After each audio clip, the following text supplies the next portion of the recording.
As a responsible person with growing concerns for your privacy and personal liberty, you want to know where we're headed and what you can do about it.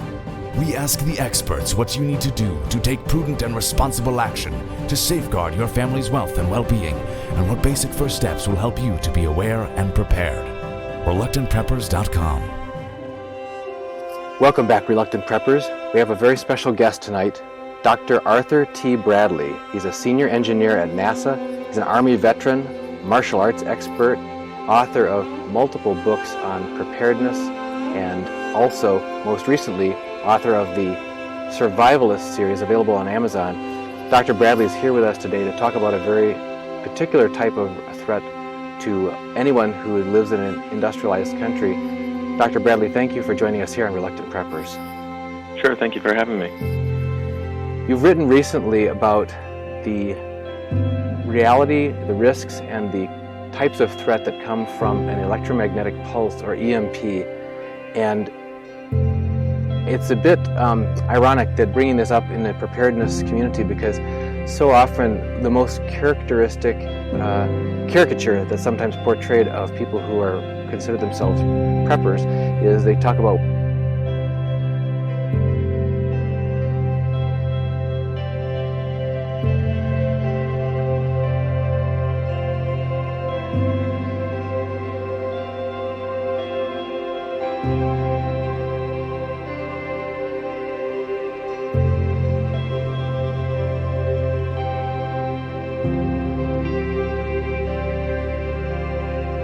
Hi, I'm Dr. Arthur Bradley, and today I'm going to talk to you about the COVID-19 coronavirus, just some observations that I've made, as well as some basic preparations that you might consider making.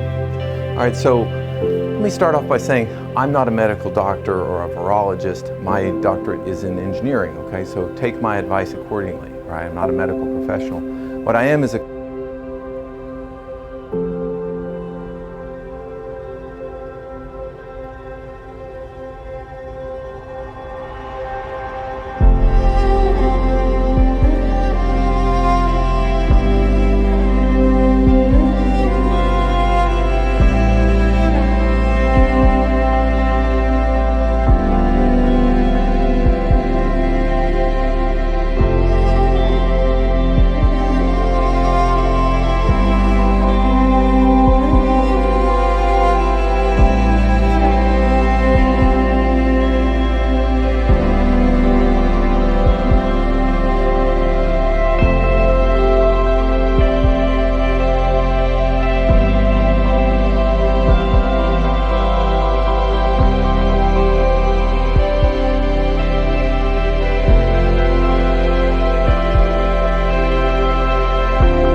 Good evening, everyone.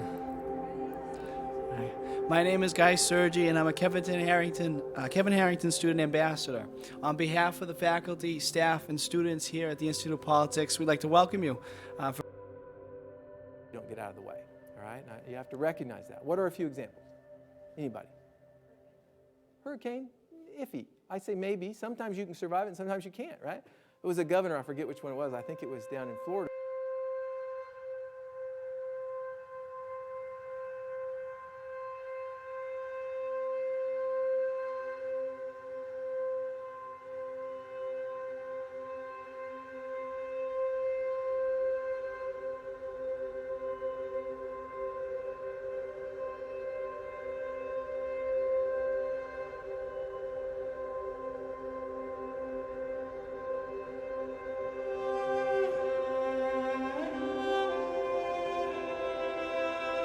Okay, so the purpose of this video is to show how to install small metal hooks in the Coral UV sanitizer to better support N95 respirators. So the Coral sanitizer comes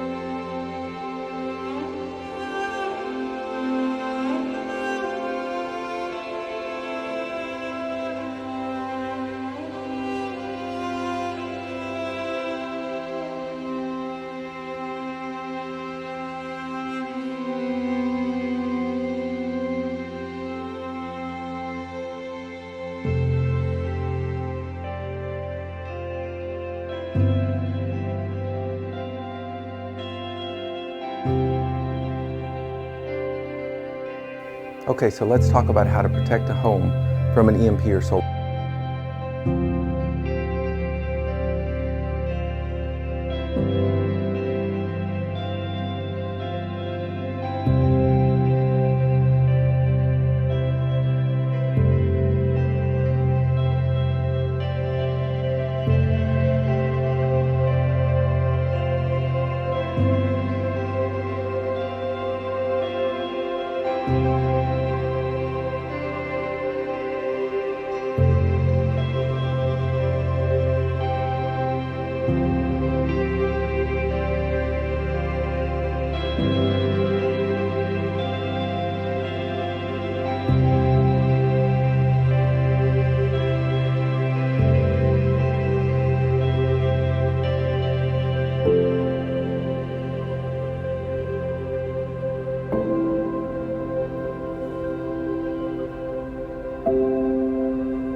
other day I did a video on personal protective equipment, and I talked about glasses and masks and respirators and suits.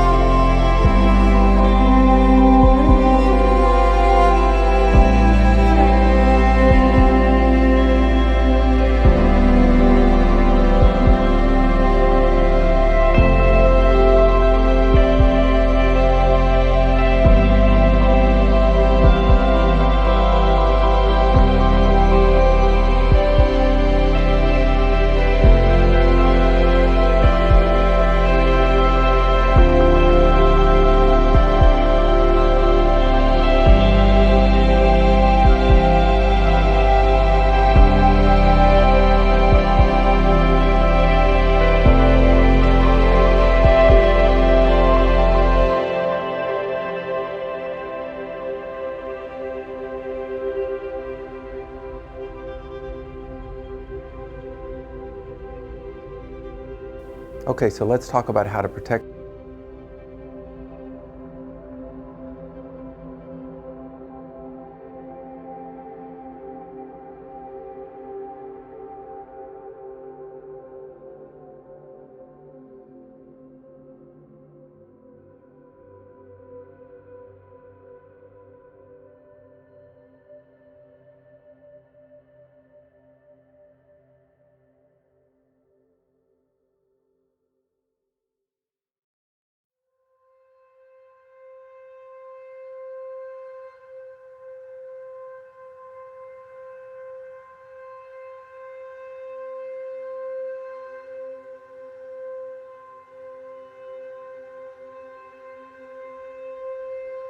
Hi guys, I'm back with a short video. I want to talk about some good news.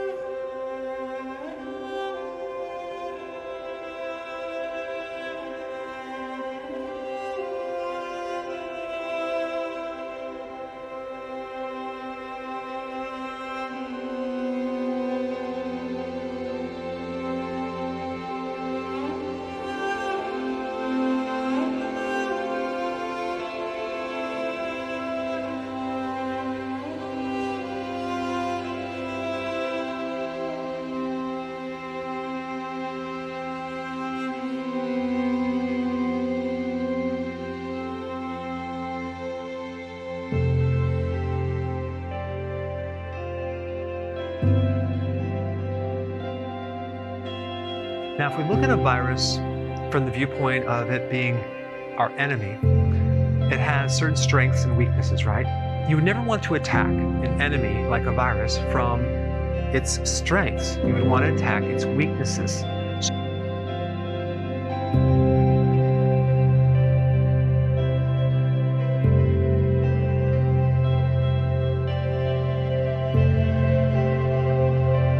Hi guys, listen, I have 2,500 videos, okay, on YouTube, 2,500. So sometimes when you go to the channel, it's hard to find where to start because it's all random.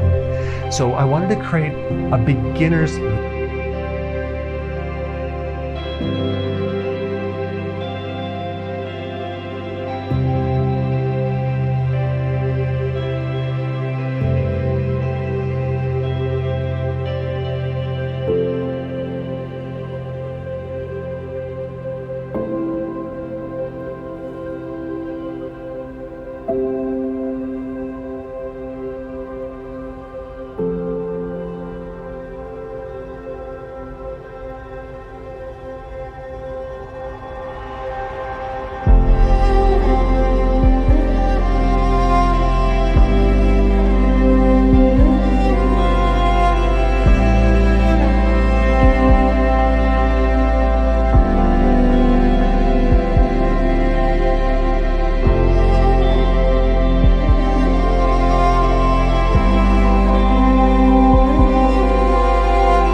Let's talk about the 7 sneaky viral strategies.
Hi, my name is Jonathan Hollerman. Welcome to the bonus footage section for the Survival Bug Out DVD I shot in collaboration with the Survival Summit. If you've read my books, you'll know that I believe the worst case scenario for our country is a widespread loss of the national electric grid. One of the ways we could lose the electric grid is by an EMP attack, which is what this short video will discuss. You'll notice my Jeep loses power and I coast off to the side of the road, as well as another traveler that is coming towards me. Even if only half our modern cars were affected by an EMP, that is still going to cause an incredible amount of accidents and disabled vehicles blocking traffic, especially in the inner city locations. If you did still have a running vehicle, you'll likely get boxed in at some point and be forced to abandon it. Be prepared to walk home and bug out on foot. You'll notice that one of the first things I do after my Jeep died was check my phone. The chances of both vehicles dying at the same time and my phone not functioning was overwhelming evidence that we likely experienced an EMP attack. This is not the time to freak out. You need to stay calm and keep your wits about you. You'll likely have other loved ones depending on you to get home and help them along to your survival retreat location, so stay focused.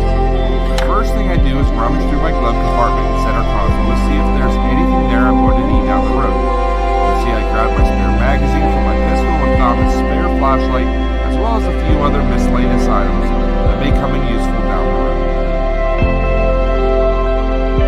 It's important that you have a get-home bag in your vehicle in case you are forced to walk through one. Not just for an EMP attack, but there are lots of scenarios like a natural disaster or something where you can get stranded somewhere and you need some basic survival supplies to get home or help get you out of Dodge. You'll want this bag to be as lean and mean as possible. I know a lot of people whose get-home bag looks more like a lone wolf pack with everything in the kitchen sink. If you have a normal commute to work, you can walk home the rest of the day. There's no need to carry all that weight home with you. One of the most important things to keep in your vehicle, though, is a jug of water. I also highly recommend having a Camelback bladder in your pack as opposed to regular canteens or water bottles, which makes it a lot easier to stay hydrated on your walk home. If you do end up dehydrated by the time you walk through the front door to your house, you're going to be hating life the next day as you are forced to head out on your long walk to your bug out location. Starting your bug out dehydrated is seriously going to compromise your ability to stay motivated, function at peak efficiency, all while staying focused on your surroundings. Another very important item is proper footwear. The last thing is most people are going to be confused and unsure of what has just transpired.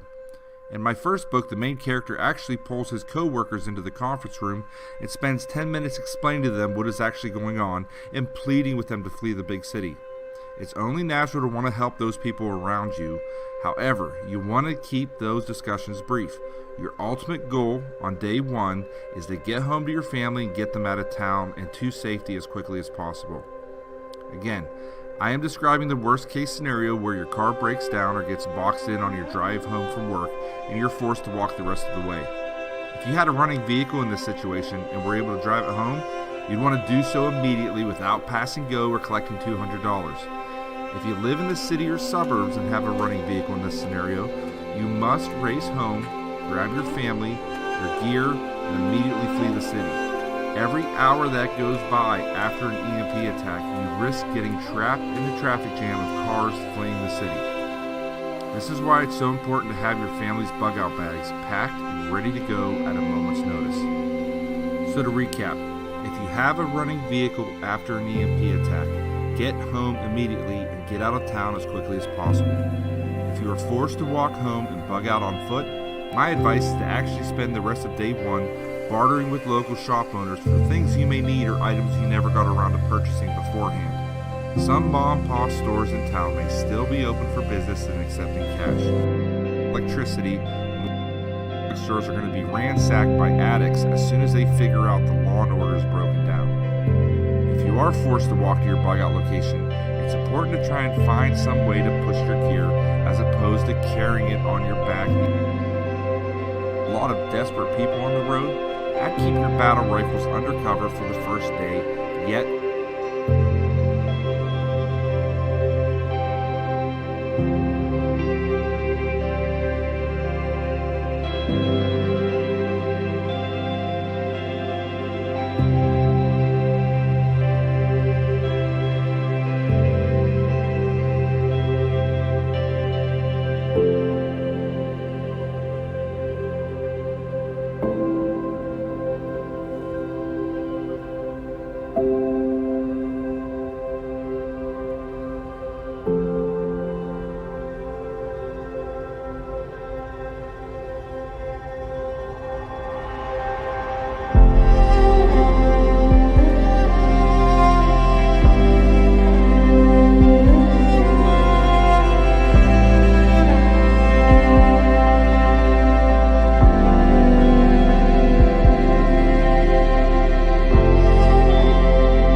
Antiviral herbs.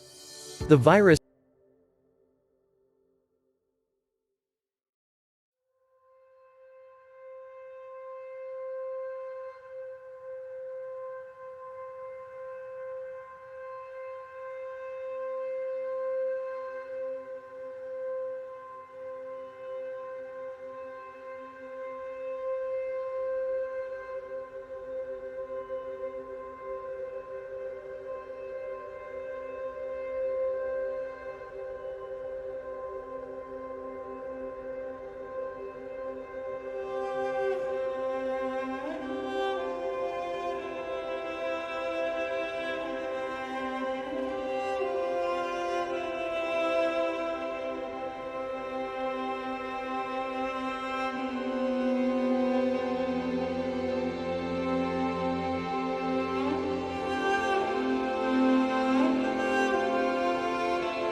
10 herbs that kill viruses and clear mucus from your lungs. White horebound.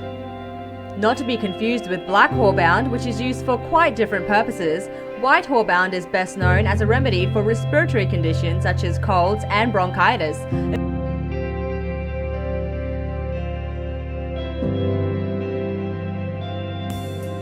In this brief video, we'll identify the need for antiviral medicines, how they differ from antibiotics, and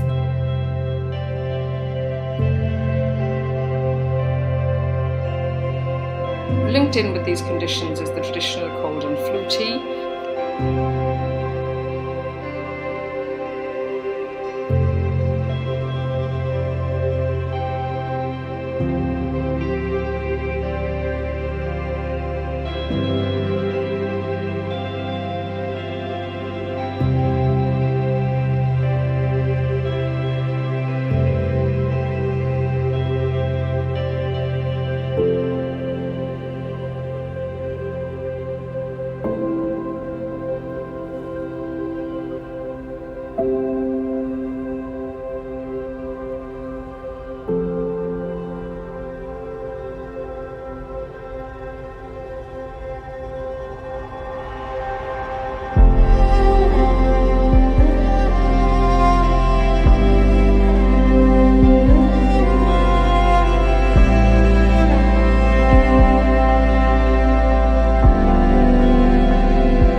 spirit of fear. Right. Fear-mongering helps nobody. If you find yourself in fear, dial that back and just prepare and plan. Right. Fear lowers your immune system. Actually, anxiety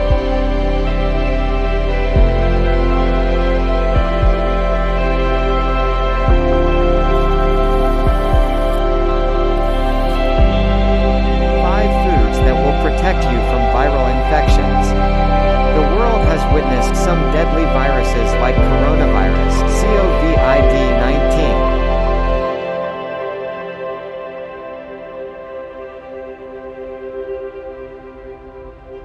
I want to give you some ideas on some really good antiviral remedies. What is a virus? A virus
hello friends, welcome back to cooking recaps. எல்லாரும் எப்படி இருக்கீங்க? எல்லாரும் நல்லா இருப்பீங்கன்னு நினைக்கிறேன்.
With so many concerns about viral infections flying around these days, it's crucial that we maintain a strong immune system. The immune system is a complex network of cells and proteins that defend the body against infection. It keeps a record of every germ, also called a microbe, it has ever defeated, so it can. We're going to talk about how to cure the coronavirus. Yes, that's right, me in my laboratory here. I will tell you how to cure the coronavirus based on this article that I read. And also my own normal knowledge about being sick, stuff like that, because I have been sick before many times, as many people have. But I think the difference is that when I'm sick, I try different things to get better faster. I don't feel like most people don't do that. They just do little things to manage the symptoms. So yeah, anyway, here we go.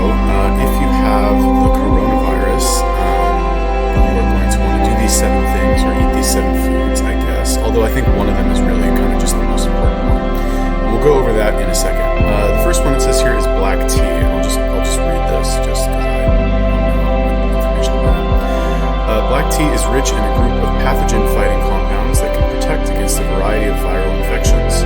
Tea leaves contain naturally occurring compounds, including polyphenols, catechins, and alkaloids such as caffeine, theobromine, and theophylline that defend the plants against invading bacteria, fungi, and viruses. Research shows that black tea can almost completely inhibit the infectivity of influenza virus, and in one study, black tea extract rich in flavanol compounds called theaflavins inhibited herpes simplex virus type 1 infection. So basically the point is that if you drink black tea, it'll inhibit the growth of viruses, and also it'll make it less likely that you'll be infected with the virus in the first place. Second one is garlic, and this is the one that I was going to recommend. And if you watched my live stream yesterday, I said eat cloves of raw garlic because they're really good for you and you'll get better faster and blah, blah, blah. Most of what I found online will not recommend that you eat raw garlic. They'll say cook it or steam it or whatever, and put it in tea or something like that. In my experience, the most profound effects that I've noticed have been from eating it raw. I used to cook a lot. Sometimes I still do cook, and I'll put 9 cloves of garlic in something, and I'll notice less of a benefit from that than eating 3 or 4 raw garlic cloves. It gives you a nice little boost in energy, gives you kind of a little rush, and you just feel better and your mood is better. But in addition to that, what it says here, contains powerful compounds including allicin, diallyl trisulfide, and ajoine that fight virus.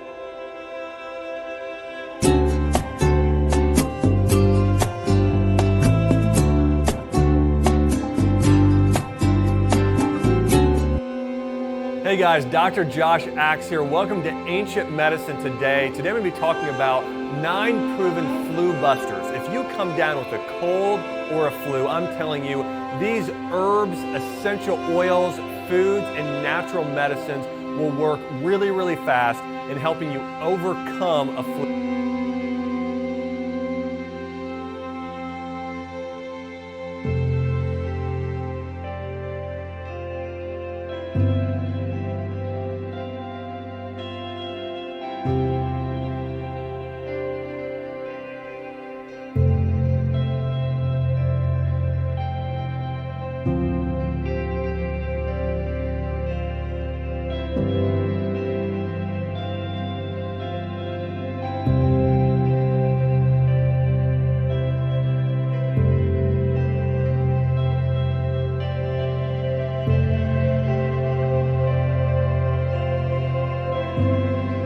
A flu really quickly. And so also I want to start off the show saying, hey, thanks so much all of you that are watching. This information I'm about to go through, we need to teach the world about this. So take a minute right now, press your share button, help us. Viruses including influenza, rhinovirus, cytomegalovirus, herpes simplex, HIV, viral pneumonia, and rotavirus. In one study, people who took allicin extract over a 12-week period had significantly fewer colds than a placebo group, and those who did get a cold recovered faster. So basically the bottom line is that if you eat garlic, you'll recover faster from the coronavirus, and if you eat garlic, there's also less of a chance that you will get infected with the coronavirus from the first place. Third one is shiitake mushrooms. I didn't know that these do that also. I had no idea. I've heard they're good, but here what it says, shiitake mushrooms are loaded with beta-glucans, antiviral compounds that have been shown to inhibit viral replication and enhance immune.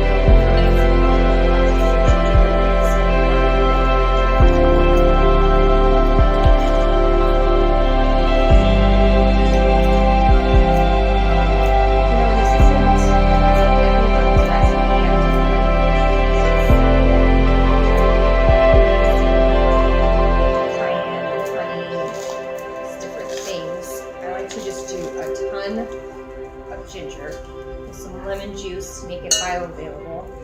And then I also like to put in some raw garlic cloves that I just cleaned.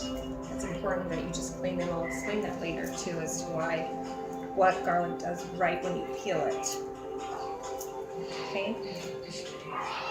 Maybe a little more on the ginger side.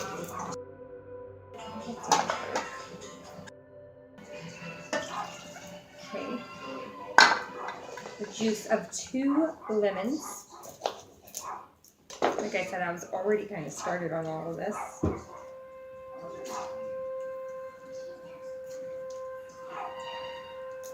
If you get your seeds and stuff in here, for me, I have a lid. It just keeps all of that stuff from getting into my drink afterwards. So you can clean that out.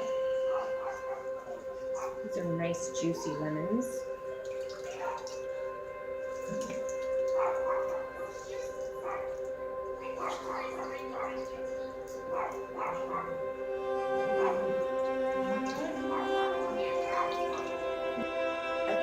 And through our bowels. And if you are just loading yourself up with more things to make it harder on your digestion, you're not going to want to like make out here anything afterwards, but it's definitely have all of our ingredients in here, and I'm just going to let it sit for a minute with that lemon juice, and that ginger will kind of work with the garlic, will kind of disintegrate it a little bit down. That way I can add my water.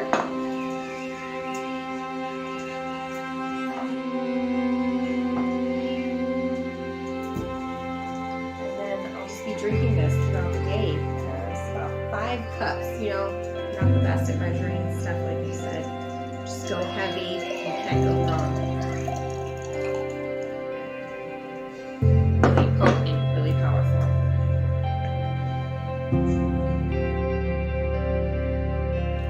So then we're just going to add the garlic.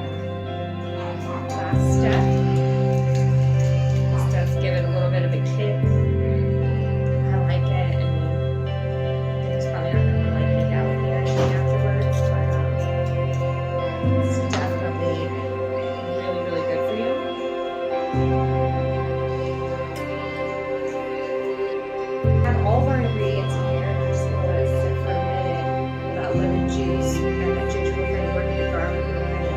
Disintegrate it a little bit down. I'm going to add my water.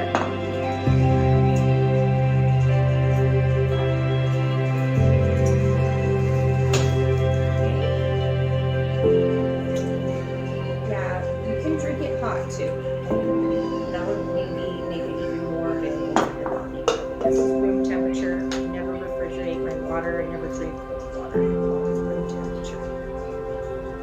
You see, mine has like little holes, so that all kinds of chunks don't get into it.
function. In one study, people who ate shiitake mushrooms for 4 weeks showed improved markers of immunity as well as reduced inflammation. Other studies have shown that shiitake mushrooms have significant antibacterial and antifungal properties and protected against 85% of the yeasts, molds, and other organisms it was tested on. 10 herbs that kill viruses and clear mucus from... The two main things here is that it inhibits viral replication. So it's like you eat these and the virus will like replicate less. So I guess it'll give your own immune system time to attack the virus, which is how we all get over viruses in the first place. You get infected, your body creates the antidote or antiviral, whatever it's called. And then from there, your body takes care of it on its own. It's kind of like a vaccine, right? That's what a vaccine is. It's like a weakened form of the virus that your body can easily like combat, and then it has like the antidote for it. It's not called the antidote, it's called something else, I don't remember. Number 4 is ginger. If you're sick, like, I don't know, people will always say, what I've heard is they'll say like, oh, drink lemon tea with ginger, it's really good. And I always honestly kind of thought it was bullshit until I read this article. Ginger has long been used in traditional medicine to treat colds and flu, and modern studies show that it has measurable antiviral benefits. In one study, fresh ginger protected against human respiratory syncytial virus, a major cause of lower respiratory tract infections, by blocking the virus's ability to attach to cells and stimulating the release of compounds that help counteract viral infections. So, bottom line, it'll make the virus go away faster. All of these things basically make the virus go away faster and make it less likely to like reproduce, and make it less likely that you'll get infected. It's kind of the bottom line of all of these. Number 5 is apple cider vinegar. In another traditional antiviral and a number of modern studies, apple cider vinegar is another traditional antiviral, and a number of modern studies have established the antimicrobial activity of apple cider vinegar against a variety of pathogens. Researchers suggest that apple cider vinegar may work by a variety of mechanisms, including the antiviral properties of apples and the presence of probiotics that occur during the fermentation process. I didn't know apples were antiviral. That's the first time I've heard that. Anecdotally, I once had like a throat infection, and I looked at my tonsils, like opened my mouth and looked in the mirror, because it really hurt every time I swallowed. But that was kind of my only symptom. So I was like, fuck man, I gotta do something about this. So I gargled with apple cider vinegar. And if any of you have ever drank apple cider vinegar, you know it's already disgusting to drink. So imagine gargling with it. I gargled with it once, and like I spit it out. I was like crying, but I spit out what I think was like all this like bacteria that had like coated my throat. I spit out this like brown glob. It was nasty. And then from there, my throat didn't hurt anymore. So like, I don't know, is that not very scientific, but anecdotally that works. Even though that was probably bacterial infection. Number 6 is cinnamon. I didn't know this actually about cinnamon. I've heard that cinnamon is good for like reducing your insulin sensitivity or something like that. It's been used in herbal medicine for hundreds of years, and chemical profiling shows that its active compounds have antiviral, antimicrobial, immunomodulatory, and anti-inflammatory effects. In one study, cinnamaldehyde, the compound that gives cinnamon its characteristic flavor and smell, inhibited the growth of the influenza virus. Cinnamaldehyde also inhibits Listeria and Escherichia coli, E. coli in foods, and protects against a variety of yeast and fungi, including Candida albicans. So, eat cinnamon, basically, is the point. I always put it in my coffee at Starbucks just because I like the taste, but Starbucks is closed, so also, anecdotally, I remember when I did a parasite cleanse, they said to closed. Okay, the last one, it says yogurt, but it's really probiotics. We'll see in a second. But yogurt, I guess, technically has probiotics, but whatever, I'll just read this. Contains probiotics that fight viral infections. In one review, 28 trials showed that probiotics protected against respiratory tract infections. Other studies have found that probiotics can enhance respiratory tract immunity, speed recovery, and lessen the severity of respiratory infections caused by the influenza virus. Probiotics may protect other viral infections, including some types of coccidiovirus, HIV-1, and viruses that cause diarrhea. So, like I said, this is basically about probiotics, right? It's not, they didn't say, or they didn't clarify, I don't think they studied the effects of yogurt. It sounds like they studied the effects of probiotics. So, by that logic, it seems to make sense that you could use any sort of fermented food that contains probiotics or just the pills of probiotics, and you'd get the same result. Personally, I like pickles. That's just me. I'm a pickle person, or like sauerkraut or whatever. Anyway, so let's put this all together. If the coronavirus is a virus and all these things are antiviral, doesn't it make sense that eating these would increase the likelihood that you wouldn't get sick in the first place? And if you did get sick, you would recover faster. I just think it's kind of funny how people are building up this coronavirus to be this magical, mystical thing that's going to kill everybody, when this was the first article on Google that I searched, you know what I mean? And I guess the only reason I searched this is because I already had the knowledge about garlic in the past. But it's just kind of strange that people don't choose to do any research on their own, and they just go in panic and run to the fucking supermarket like a bunch of idiots and buy a bunch of shit, and then the whole world shuts down because people don't know to buy garlic and eat garlic, and I can't deal with it anymore. Anyway, what do you think about that? Do you have any, whatever it's called, homeopathic cures to get over viruses? Let me know. Leave me a comment. Peace.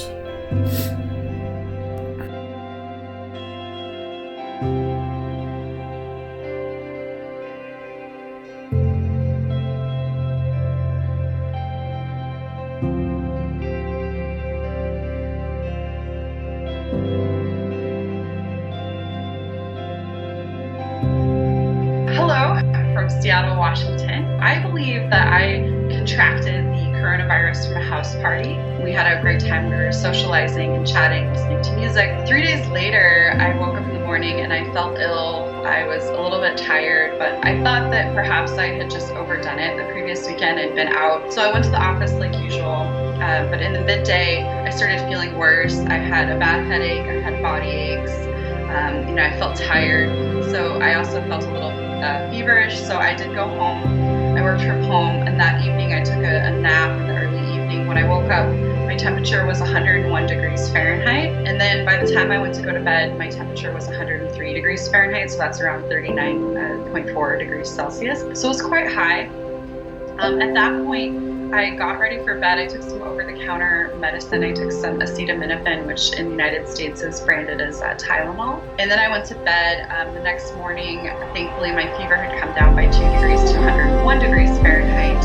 And at that point, I, had all of the symptoms that I mentioned, like the fatigue, the body aches, the headache, and the fever. But I didn't have any cough, and I didn't have any respiratory symptoms. I didn't have tightness in my chest or shortness of breath. So I didn't think that I had the coronavirus. I decided to just stay home. I figured that I could recover on my own. I thought it was a flu, honestly. Several of my friends who were at the party, 2 days later, I noticed that they were commenting on a Facebook post of another woman who was at the party, and she said that she was sick. She had fallen sick on a Tuesday, the same day I had fallen sick. And several people who were at the party commented and said that they were sick too, and we all had the similar symptoms. There were about 12 to 15 people who fell sick at the same time after the party, and there were a total of 30 to 40 people at the party. So none of us really initially thought it was coronavirus, but then several of my friends who fell sick went to their doctors. Their doctors thought that they just had the flu. They didn't think about the coronavirus. They weren't tested for the coronavirus at the doctor's office.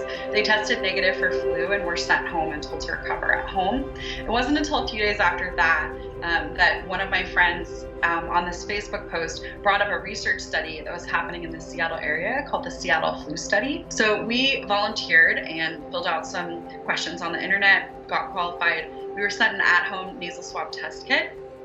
I did a nasal swab at home. I sent it in the mail back to the researchers, and then about a week later, after I submitted the sample, I got a phone call on Saturday, March 7th, saying that I had tested positive for COVID-19. I did not go to the hospital. I was not hospitalized. I did not take any prescription medications. I basically stayed at home. I drank a lot of water. I took vitamins, I took over-the-counter medicines. I also used some nasal sprays that also are nasal decongestants. The other thing I used as well was more of a preventative measure, but I used a neti pot. So my first message is please stay calm and don't panic. You know, this is a pandemic. It's spread to all continents except for Antarctica at this point. A lot of people are contracting this virus. Some people are dying. But I believe the majority of people will be in a similar situation like myself. If you are healthy, if you are younger, even if you are older and relatively healthy, if you don't have any underlying health conditions, and if once you fall sick, you take care of yourself, you take over-the-counter medications, you get rest, you drink a lot of water, you take vitamins, you know, I believe that you will recover. Many people are getting this virus and they are asymptomatic or they have very mild symptoms, or they think that it's a nasty cold or the flu like myself. But that doesn't mean that we need to brush this issue off. It is a very serious issue. And so that's why, we need to practice self-isolation, social distancing. If you have any of these symptoms, if you feel you are sick, whether or not you've tested positive for the coronavirus, I would urge you to see if you can negotiate with your employer to stay home, take time off, or to work remotely. Cancel all of your, major social engagements or major appointments to see other people. That's the way that we can help contain the spread.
Working from home can seem to number 2, which is to close all distractions. I get up is take a shower and get dressed in something other than sweats and a t-shirt, which is kind of tempting to do at first. But getting dressed in something a little bit more upscale is going to change my mind and focus me on the work that I need to do. Remember, if you dress lazy, you're going to feel lazy, and if you feel lazy, you're not going to get anything done. So I find that one of the most important things to do is change my morning routine. This changes everything because it puts me in the frame of mind, and it also tells my family, hey, dude's going to work, leave him alone. That's an important one. Now let's go on to number 2, which is to close all distractions. Again, remember, mindset is everything, and the mind is like a lens, and you get what you focus on.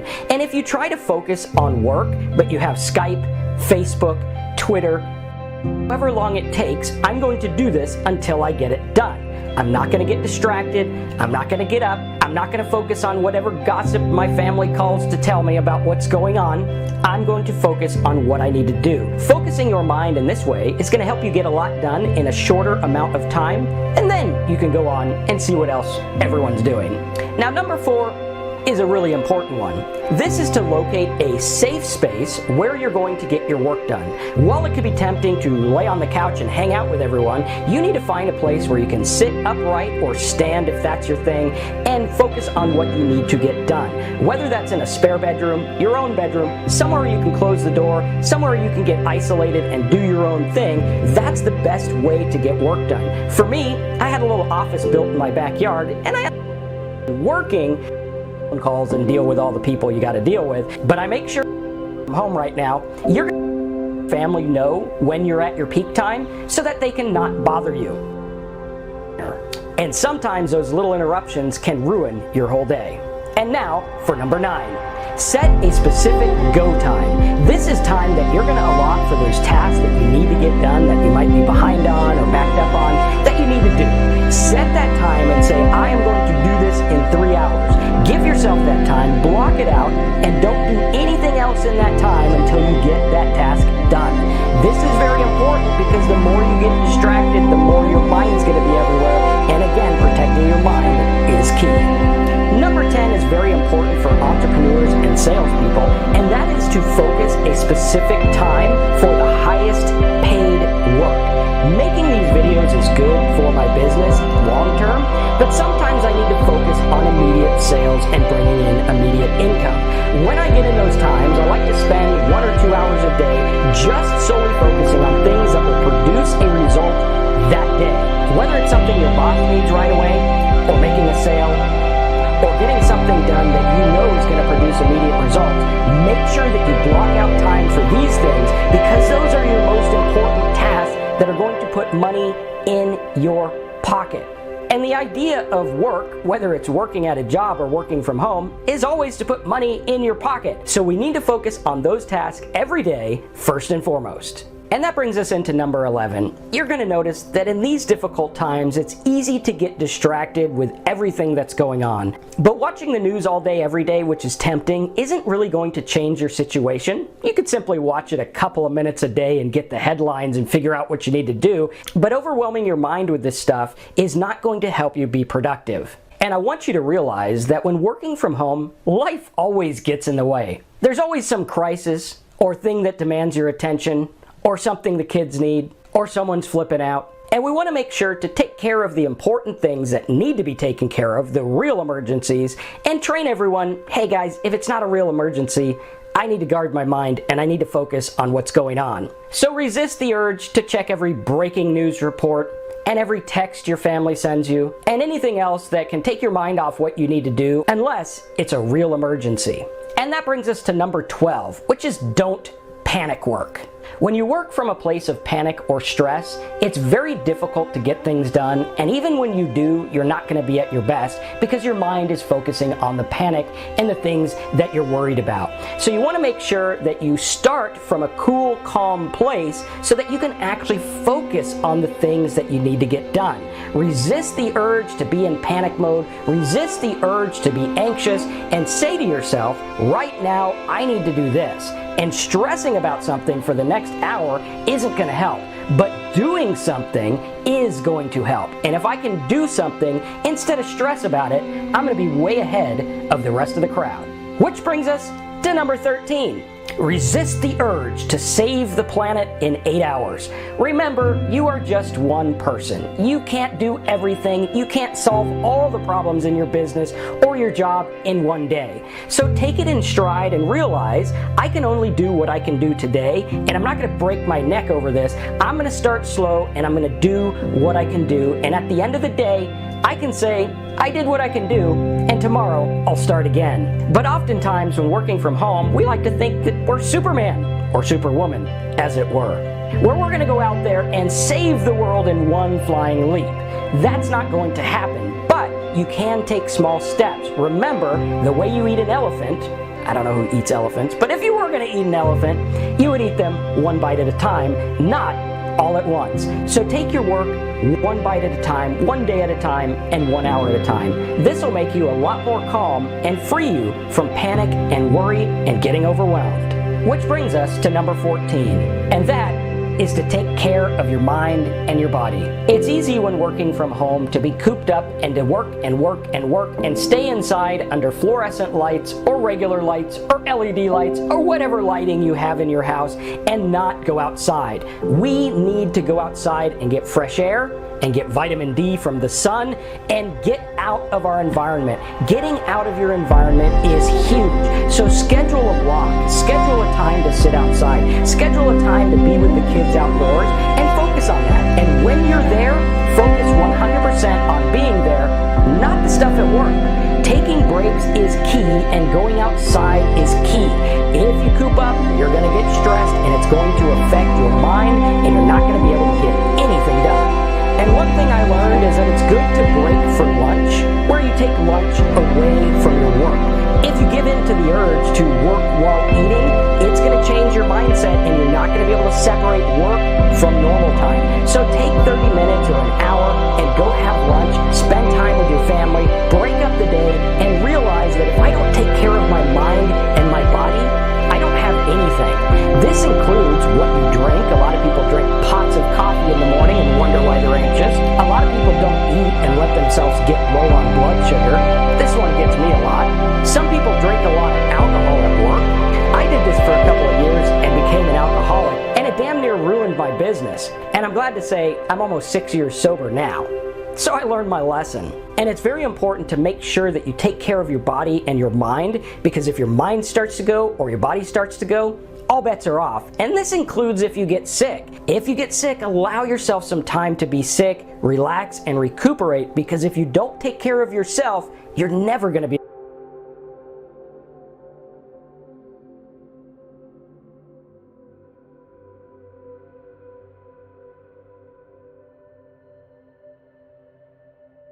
Hey there, everybody. So if you have any auto store questions, once I get to the FAQ part of that, after I kind of show you guys the campaigns I see selling right now and going over everything else, then I'll take all auto store questions.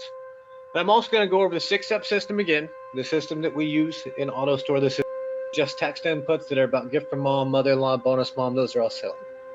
Now, if I had to give you some product styles that are trending, and we'll go over some of them today, because I'm going to show you products that are selling right now based on research. I'm going to do it live here in a bit. But, you know, we're in a weird market right now, right? COVID-19, things are going a little crazy. It's a bit of a pandemic out there. Toilet paper. At least we can make a laugh about something, right? You know, it's a very serious situation out there, but, you know, comedy gets us through a lot of things. Toilet paper is trending everywhere. You know, having a pandemic is a very serious situation. Mugs, they're funny.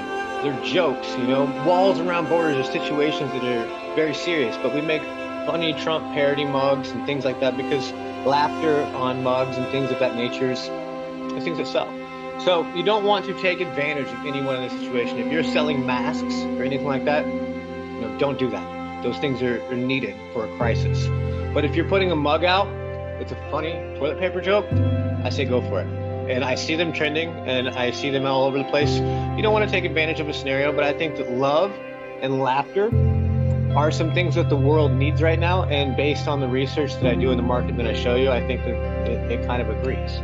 So I'm going to hop out, or not hop out of the slides, but I may bounce back and forth a little bit while I go through questions and things.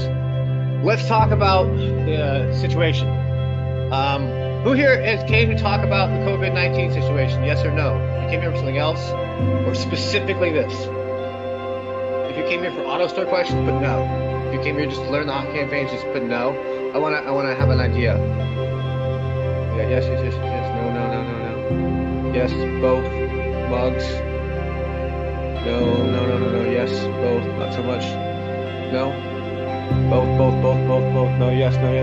All right, cool. So I'm gonna try to go through both. I got a lot more no than I expected, so I'm not gonna like sit on it for forever. But I am gonna talk about all of it because I think it's important. Okay. So we've got lots of yeses, got lots of nos, got lots of boths. We've got everything all over the screen. So I'm gonna go through both of it. All right.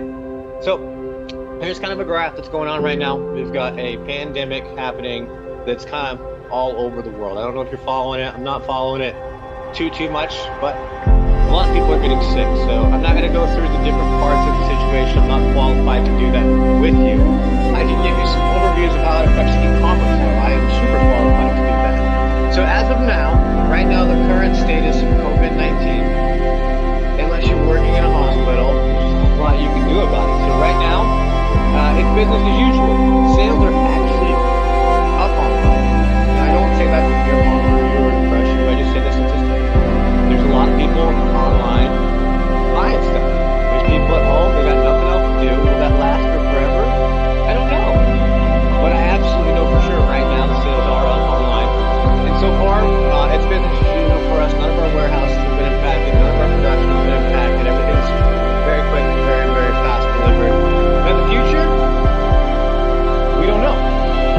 So as of right now, with COVID-19, we don't know how far this is going to be going on, how long it's going to last. I wish I could tell you.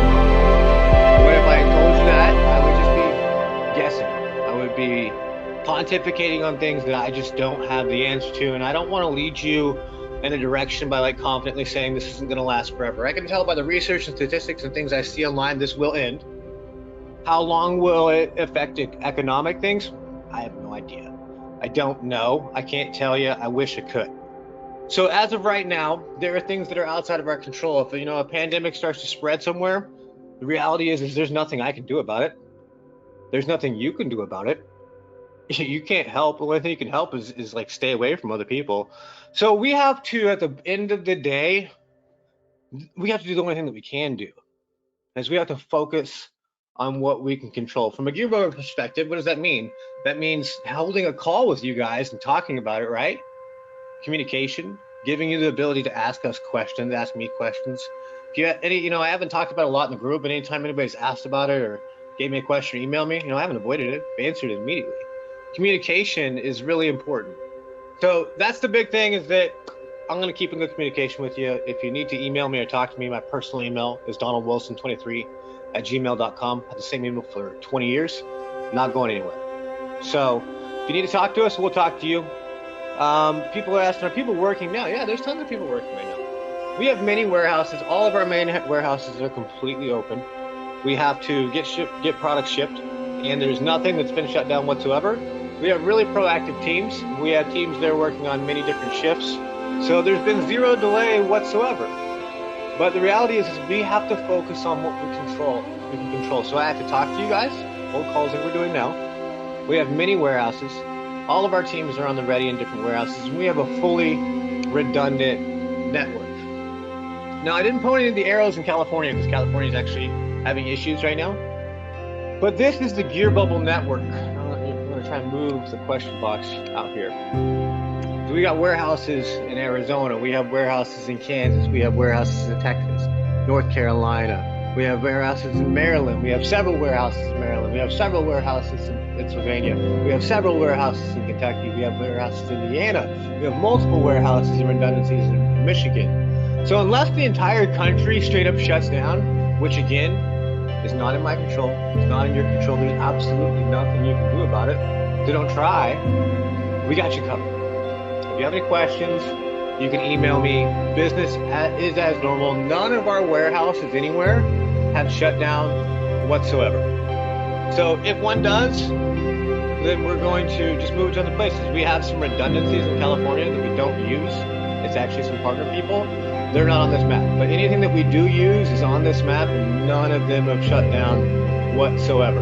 So, wanted to kind of give you a little bit of an overview on that. We're mostly focusing on the things that we can control. We have about 20 manufacturers in our network in the USA. We have manufacturers of all of our hottest products all over the country.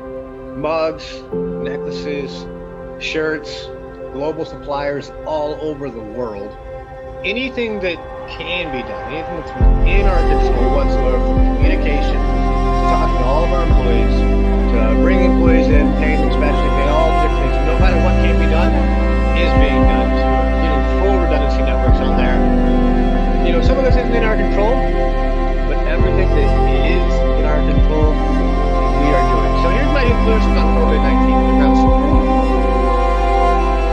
I suggest you do the exact same thing as us. Focus on what you can control. Plan for Mother's Day. You know, even if there's a pandemic out there, we know that people are still going to buy gifts from home. We know that Mother's Day is coming in May. So while there are some things that are uncertain right now, one thing that is certain, Mother's Day is coming. So at least plan for it, right? You can control it. You know it's coming. You can dependable plan for it. Distance yourself from this COVID-19 thing. You can't control that. Flatten the curve. I'm not going to get into it too far, but that's something you can control. Research products on Etsy. I'm going to do that with you guys today. I've told you I don't know how many times. Monday, Wednesday, Friday, 15 minutes a day. If you're not researching right now, you're behind, because I'm going to show you some products selling today, right now in the market, that if you're researching, you would see. Test Mother's Day campaigns. The reality is no matter what happens with this COVID-19 things, if you don't do anything, if you don't make a change, if you don't launch campaigns, nothing is exactly what you're going to get. If you don't have anything for sale, no matter who's buying, they're not going to be buying from you. So do something, whatever it is that you do. Plan for sales to continue. I think the e-commerce is going to increase, but again, we're taking it all day by day. Understand that there are things outside of your control. There are things outside of my control. There's things outside of everyone's control. You have to focus and plan on what you can control. So does that help you guys? Put a yes in the box, no in the box before we get into the questions. Like, is that helpful? You're like, no, I hate it. Yes. All right, yes. This is great. Good. All right, cool. Give me a second. Maybe pop out of these, look at some of this. Yes. All right, guys, before we get rolling, and I'm going to take some of these questions if I see something like pop up a couple times. But if you have any questions, type QQQ in the box, and I'm going to try to look at them here. Water. Name. Love her name. Men, married, women plus, or women publicly. So he buys it from, you'll look for what is a bestseller. If it says bestseller, usually means it's selling and selling right now. So here's a Valentine's Day example. We found just searching for a funny husband gift. Could have been funny girlfriend gift, funny boyfriend gift, funny wife gift. Obvious terms for Valentine's Day. Like for now, it's funny gift for mom, funny gift for bonus mom, funny gift for stepmom, funny gift for mother-in-law, etc., etc. Make a different, better version. Say you get it done on Fiverr. Launch it on your store. This is your little pro store. This is the Hot Valentine's Day seller. Then we're going to run basic ads. We're talking $25 a day. That's all that I want you to commit to. Very simple, very basic. So this is men, married, in the USA, 21 plus. Because the mug here is, to my wife, love you then, love you still, always have, always will. So this is a Valentine's Day gift that a man is going to give his wife. So he buys it from Facebook. These are the type of people that we're targeting here. Really basic. You don't got to go super down and dial it into all these different things. Everything I teach you in selling in the family market is really, really basic ads. Simple ones. So step 6 is profit and scale. The ads are easy. You just do really simple pieces going out to obvious audiences, just like your research is obvious. Double the spend every 48 hours and repeat. So here's a 30,000 foot view. This is Valentine's Day related, okay? So funny husband gift, we made a better version that's on the right. Again, this isn't my mug, but it is one of the top sellers on Gear Bubble, so you can see it publicly. Tons and tons of reviews, thousands and thousands of sales. Very simple targeting. We either target men or we target women that are married. And we either put dear his name or dear her name, and then love his name, love her name. Men, married, women plus or women, married. 21 plus USA. 1,000 plus units per day. Very, very